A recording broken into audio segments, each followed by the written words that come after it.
Donald Trump threatened Canada with a 100% tariff and expected panic. After U.S. President Donald Trump launched a new tariff threat against Canada, in which he referred to Carney as, quote, governor, the first time he's done so with this prime minister.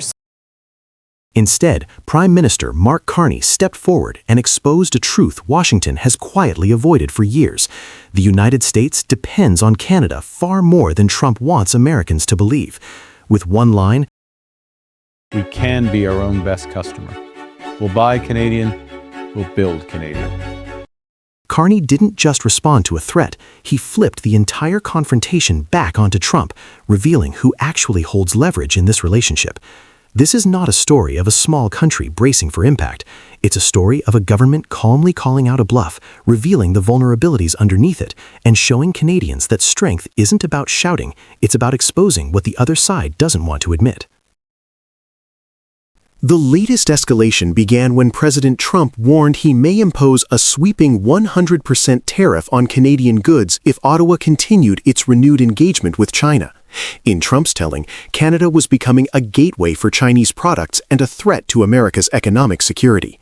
The tone was dramatic, the timing political, and the intent unmistakable. He wanted Canada to back down. Carney didn't take the bait. How are you responding to Trump's threats about 100% tariffs? Well, the first thing is that Canada respects our engagements, our commitments. We have commitments under CUSMA that not to pursue free trade agreements with non-market economies without prior notification. We have no intention. What we've done with China is to rectify some issues that developed in the last couple of years. In many respects, we're going, to use the expression, back to the future with respect to EVs, with respect to agriculture, with respect to fish products and other food products. Speaking to reporters and addressing Canadians directly through his own channels, he reminded the country that Canada fully respects the rules of the North American Trade Agreement, that it has no intention of negotiating any free trade pact with China, and that the recent reset with Beijing simply repairs years of friction, mostly in sectors like EVs, agriculture, fisheries, and basic market access. These are adjustments, not a structural realignment. More importantly, Carney introduced a narrative that Trump did not expect. Canada is now determined to rely more heavily on itself. The Buy Canadian push makes that clear, an industrial strategy built around Canadian steel, Canadian aluminum, Canadian lumber, and Canadian technology. Homes, infrastructure, and even defense procurement are being redirected into a national project of economic self-reliance. In other words, Trump escalated, Carney reframed, and suddenly the spotlight shifted away from Canada's vulnerabilities and onto America's dependencies. A 100% tariff sounds dramatic, but the consequences fall heavily on Americans themselves. U.S. refineries rely overwhelmingly on Canadian heavy crude, oil that is chemically suited to their systems and nearly impossible to replace quickly. If Trump followed through on his threat, U.S. gasoline prices would jump almost immediately. That alone makes the threat politically fragile. The same applies to auto manufacturing. North America's car industry functions as a continental supply chain, not a national one. A sudden wall at the border would disrupt parts, raise the cost of finished vehicles, and hit American workers as hard as Canadian ones. Trump's rhetoric may energize an online audience, but the practical reality is far less convenient for him. Household economics are another pressure point. Canada helps stabilize food prices in the United States. Slapping tariffs on agricultural imports would force American consumers to pay more in a year when affordability is already at the center of U.S. politics. Trump knows this, his advisors know this, and Canadians understand that once again, the loudest threats often carry the highest domestic risks. Carney didn't need to spell any of this out. He simply made the case that Canada would be steady, rules-based, and strategic, while allowing Americans themselves to recognize who would actually pay for Trump's theatrics. What makes Carney's response effective is not just the message, it's the contrast. Trump reacts impulsively. Canada responds deliberately. Carney made clear that Canada is not violating any trade obligations, that it is acting squarely within the North American framework, and that the China reset is nothing more than a course correction with guardrails firmly in place. The strategy goes deeper. Canada is accelerating diversification after years of debate. Ties with Asia are expanding, partnerships with South Korea, Japan, and the EU are strengthening, and new domestic incentives are anchoring growth at home. Trump's unpredictable tariff politics have simply pushed Canada to move faster. And then there is the line that rewired the entire debate. We can be our own best customer. That is not just a political slogan, it is a structural shift. If the United States wants to weaponize trade, Canada will build more of what it consumes, rely on its own industries, and reduce the leverage Washington traditionally holds. Trump's threat, instead of cornering Canada, is accelerating a transformation Canada already needed. With our economy under threat from abroad, Canadians have made a choice. We will build big with Canadian materials, Canadian steel, aluminum, and lumber, with Canadian technology and with Canadian workers. We can't control what other nations do. We can be our own best customer. We'll buy Canadian, we'll build Canadian. And together, we will build Canada strong. The most uncomfortable reality for Washington is the one Carney carefully exposed. The United States depends heavily on Canada. Energy, minerals, electricity, food, aerospace components, auto parts. These are systems built over decades, and they run through Canada every single day. U.S. refineries cannot simply switch to American oil. Many states cannot replace Canadian hydro. American manufacturing cannot function without Canadian supply chains. Trump's rhetoric pretends these facts do not exist, but markets and voters feel the consequences when he ignores them. Carney didn't accuse Trump of misunderstanding economics. He didn't accuse him of destabilizing the continent. He simply showed Canadians, and indirectly Americans, that the United States is far more vulnerable to disruption than Trump admits. This quiet exposure is what gives Canada leverage, not bluster, not retaliation, but clarity. Carney's tone landed well because it matched the moment. He stayed focused on affordability, stability, and national interest, the issues Canadians care about most. He avoided punching down, avoided reacting emotionally, and avoided giving Trump the public clash he thrives on. Domestically, Canadians increasingly connect Trump's volatility with their own economic anxiety. Even opposition voices who normally criticize the government are avoiding direct alignment with Trump, recognizing the political risk of siding with an unpredictable U.S. president in the middle of a trade confrontation. South of the border, Trump faces his own pressures, rising costs for consumers, concerns about supply chain fragility, and a political environment that punishes economic miscalculations. For Carney, the smartest move was to stay measured, and that's exactly what he did. Trump expected Canada to flinch. What he got instead was a country moving towards self-reliance, a government exposing the limits of American leverage, and a prime minister turning a 100% tariff threat into a case study on why stability beats spectacle. Canada is not walking away from the United States, but it is making it clear that it will not be intimidated and that diversification and self-reliance are now strategic necessities, not abstract ideas. The more Trump escalates, the more Canada strengthens its alternatives. That leaves one unavoidable question, not for Canada, but for Washington. What happens when the United States realizes that Canada no longer needs America as much as America still needs Canada? The new bill is the so-called Lost Canadians legislation, which passed the House of Commons last week. It means citizenship can be passed down to people born or adopted abroad beyond the first generation. Given the current state of the United States administration, I think it's important to kind of have that in the back pocket. More and more Americans are digging through old family documents, tracing forgotten ancestry, and searching for any connection to Canada they can find. And they're doing it for one reason. The United States, under Donald Trump, no longer feels stable. This week, Canada made a decision that has accelerated the shift. Ottawa expanded citizenship rights for people with Canadian lineage, and the first wave rushing toward that opportunity is coming directly from the United States. Immigration consultants have seen a surge in interest in Canadian citizenship, but caution, it's not a rubber stamp. It's not sort of a free-for-all type of an application, but I think it's still worth attempting for many people who see that they have either parent, grandparent, great-grandparent who may have been born in Canada. The turning point came from a simple story. Ordinary Americans with Canadian roots discovering that, for the first time in years, they finally qualify for citizenship through ancestry. Canada's newly updated citizenship framework, designed to correct long-standing legal inconsistencies, now allows more descendants of Canadians to reclaim citizenship that previous rules had denied. Several Americans explained why they acted immediately. They described always feeling a pull toward Canada, but outdated laws had blocked them from formalizing that connection. When Ottawa expanded eligibility, they prepared their paperwork at once.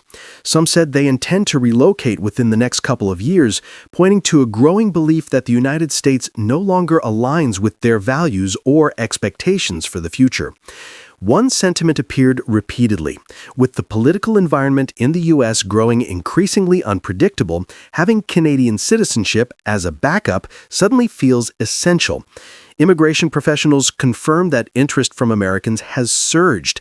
Applications are rising, waiting times are lengthening, and ancestry-based inquiries are multiplying.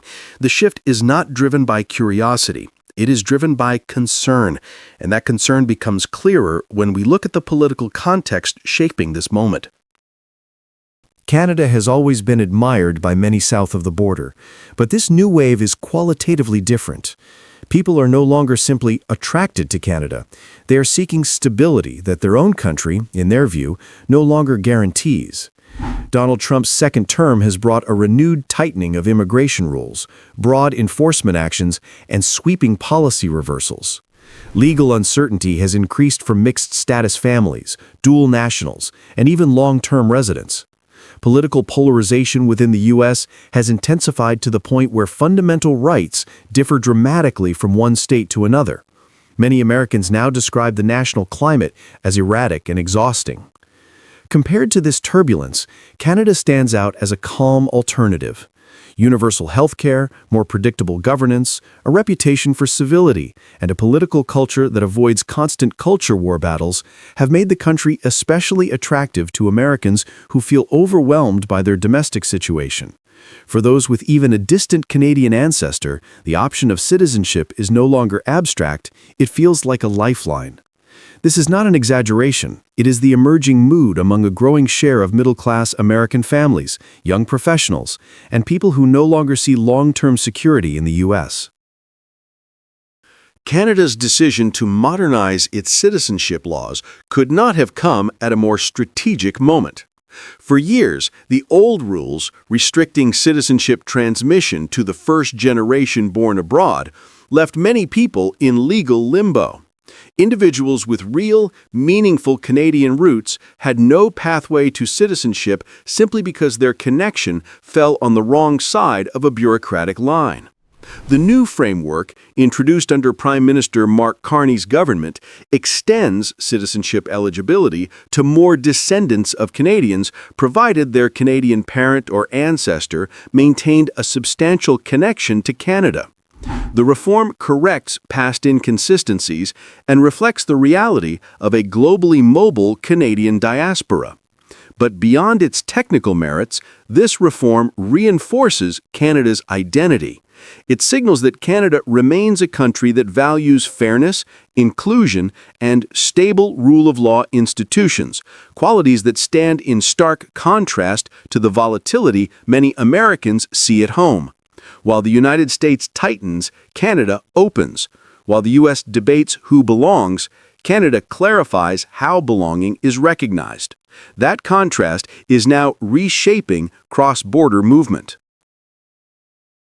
What we are seeing now is not an isolated reaction. It is part of a broader pattern that has been quietly gaining momentum.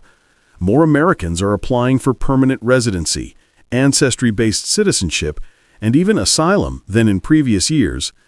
Skilled professionals in healthcare, education, clean energy, and technology are increasingly looking north for long-term security.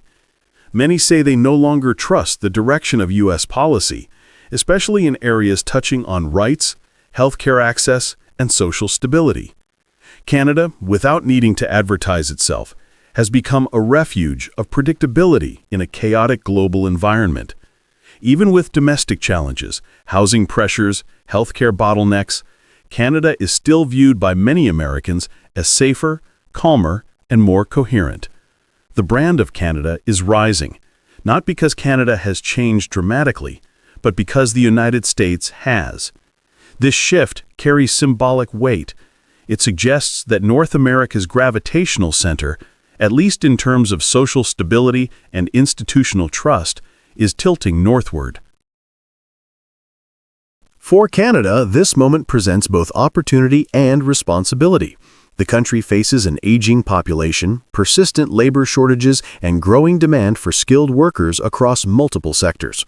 Descendants of Canadians in the United States represent a unique pool of potential newcomers, individuals who are culturally aligned, fluent in English, and able to transition seamlessly into Canadian society.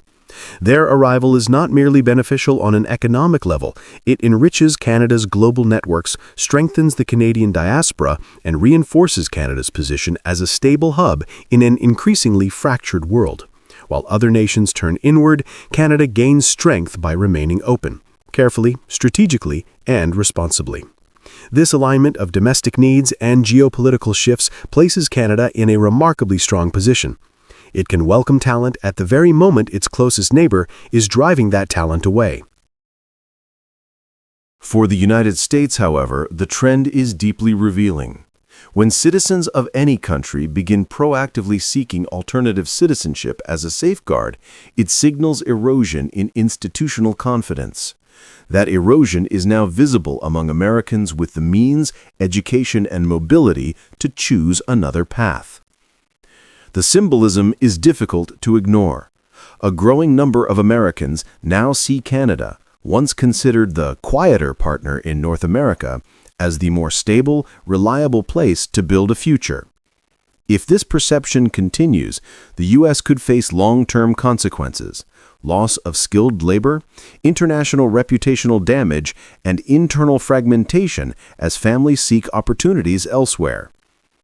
Canada did not create America's turbulence, but Canada is absorbing its fallout, and doing so with calm assurance. Canada's expanded citizenship rules mark more than a legislative change. They reflect a profound divergence in the trajectories of two neighboring countries. One nation, Trump's America, is tightening, polarizing, and shaking the confidence of its own people. The other, Canada, is opening, stabilizing, and providing a foundation of trust that more and more Americans now seek. As applications continue to rise and more individuals rediscover long-forgotten Canadian roots, a larger question emerges. If Americans are turning to Canada for stability, security, and sanity, what does that say about the state of the United States today? Since 1872, the famed Siebel Institute has taught the fine art and science of brewing to generations in Chicago. But it has announced it will soon be last call in the U.S. Siebel issued a statement pointing to changes under the Trump administration. Recent regulatory changes in the U.S. have made it much more challenging for many of our international students who have become the majority of our student body to attend classes in person. Canada just landed a win that says more about the future of North America than most people realize.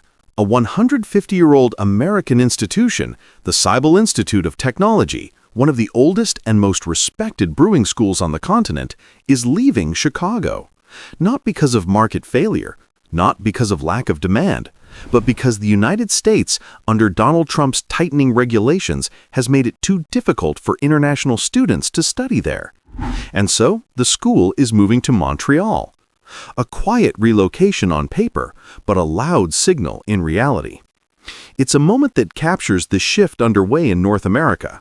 The United States is closing its doors, while Canada is opening wider than ever. The Siebel Institute, founded in 1868, confirmed that it will officially relocate from Chicago to Montreal in early 2026. The school didn't give interviews, but its written statement told the entire story. It explained that recent regulatory changes in the U.S. have made it, quote, much more challenging for many of our international students who have become the majority of our student body to attend classes in person. That line, delivered in corporate language, reveals a much bigger truth. America's immigration and visa barriers, strengthened since Trump's return to the White House, have pushed out the very people who keep specialized schools alive. International students aren't a luxury for Siebel, they are the backbone of the program. When they can no longer enter the country with confidence, the school can no longer survive in its original home. Meanwhile, the school's parent company, Montreal-based Lallemande, sees Canada as the natural place to rebuild. Quebec already has a strong food science sector, Montreal already has the ecosystem to support the school, and Canada's immigration system is far more predictable for global learners. Back in Chicago, the reaction was emotional. Industry members called the move a big loss, and some openly admitted heartbreak. But they also acknowledged a hard reality. If students can't get in, the school can't function. The Midwest beer community is losing not just an institution, but a symbol of its identity. For decades, the U.S. was the automatic destination for international students. Today, that trend is reversing. The Siebel move is a textbook example of a broader shift. Institutions that once depended on the American system are now seeking stability elsewhere. Canada has become that elsewhere. Under Prime Minister Mark Carney, the federal government has made attracting global talent a central pillar of its economic strategy.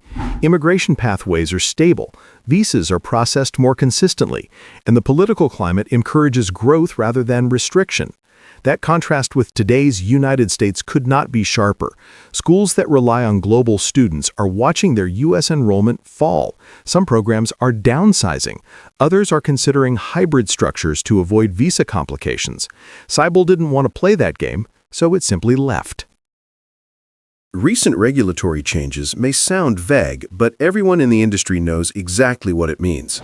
Since Trump returned to office in 2025, new rules around student visas, work-study permits, and short-term training programs have made it significantly harder for international students to enter the U.S. These aren't abstract rules, they directly affect specialized institutions like Siebel, where most of the class comes from abroad. Instead of adjusting, Siebel opted out. Its leadership decided the regulatory climate wasn't worth a fight. In the simplest terms, Trump's policies didn't protect American institutions, they pushed them out. The loss of Siebel isn't just administrative. It's symbolic. Chicago has long been a powerhouse in the craft beer world, and Siebel has been part of that identity for generations.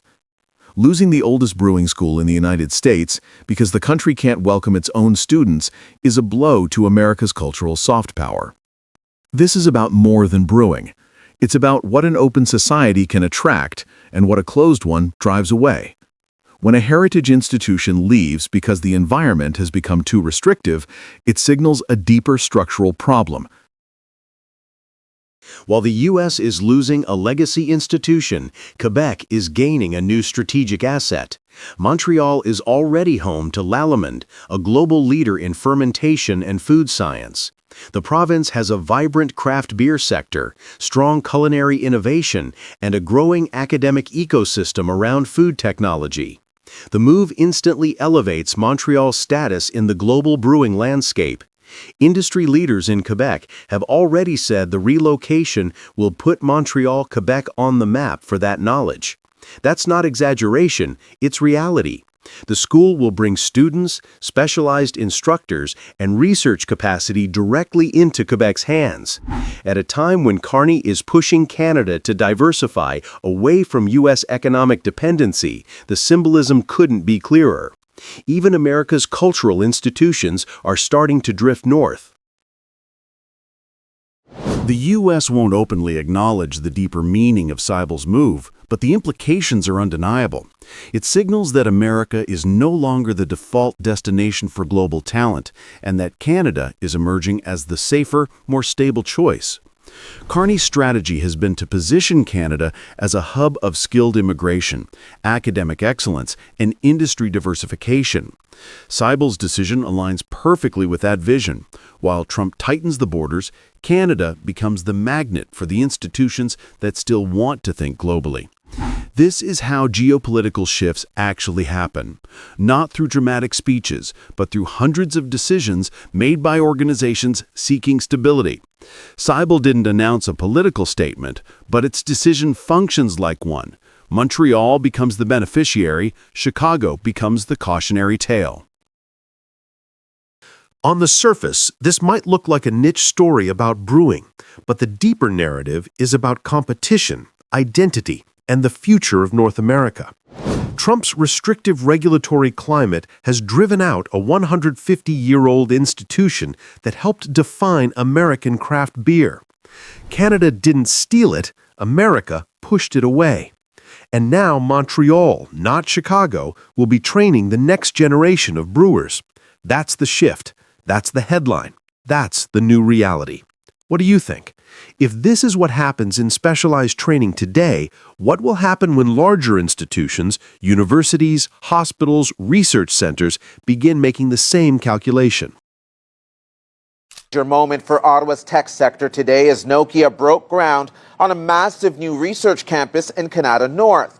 Leaders say the project will help shape the future of technology in this country and strengthen the country's role in a fast-moving digital world. Nokia has just made a move that tells the whole story. When global tech giants look at North America today, the safest, smartest, and most forward-thinking place to build the future is no longer the United States. It's Canada.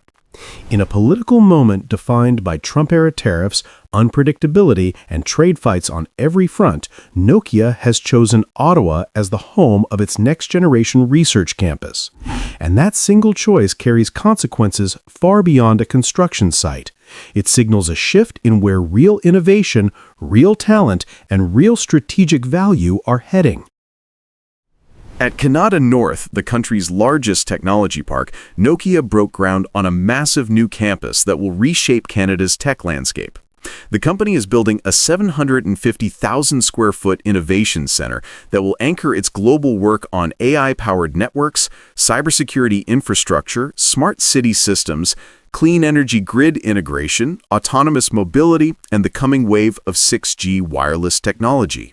Executives emphasize that much of Canada's home internet backbone already runs on Nokia's technology, engineered in Ottawa, and the new campus will multiply that capability.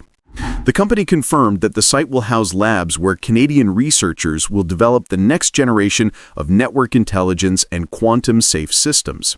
More than 340 new high-skilled jobs will follow, with shovels in the ground within weeks and the doors opening by 2029. Federal and provincial governments are backing the vision. Under Prime Minister Mark Carney, Canada has committed $70 million to ensure that Nokia's 6G, cybersecurity, and sovereign AI work happens in Canada, not overseas. Officials highlighted that next-generation wireless technologies could add more than $200 billion to the national economy by 2040. But the deeper message is political. Canada wants to control the technology it relies on, and Nokia is becoming a cornerstone of that strategy. One line from the event captured the moment better than any press release. "This is what sovereign AI looks like: employing Canadians, building tech right here, and deploying it globally." Nokia's expansion plays directly into Canada's push for sovereign AI, the ability to design, secure, and control the technology that underpins everything from emergency services to financial systems. This idea has moved from academic conversations to national policy under Carney. Canada wants its own AI infrastructure, not one shaped by foreign politics or unpredictable allies. While Canada builds, the United States is shrinking its talent pipeline. Trump's visa restrictions and aggressive trade maneuvers have made the country's tech ecosystem less attractive. AI researchers who once leaned towards Silicon Valley are now looking north, where the political climate is calmer, immigration pathways are straightforward, and research labs like Nokia's Ottawa campus are expanding rather than contracting. In this moment, Nokia's presence is proof that Canada is not waiting for the U.S. to regain stability. It is creating its own technological center of gravity. Trump's trade agenda has destabilized supply chains across the U.S. technology sector. Tariffs on key components, threats of 100% duties, and constant uncertainty have created a business environment that global firms openly describe as unpredictable. Nokia is too diplomatic to say this publicly, but the dynamics are obvious. The United States is no longer the most efficient or reliable place to build large-scale telecom innovation.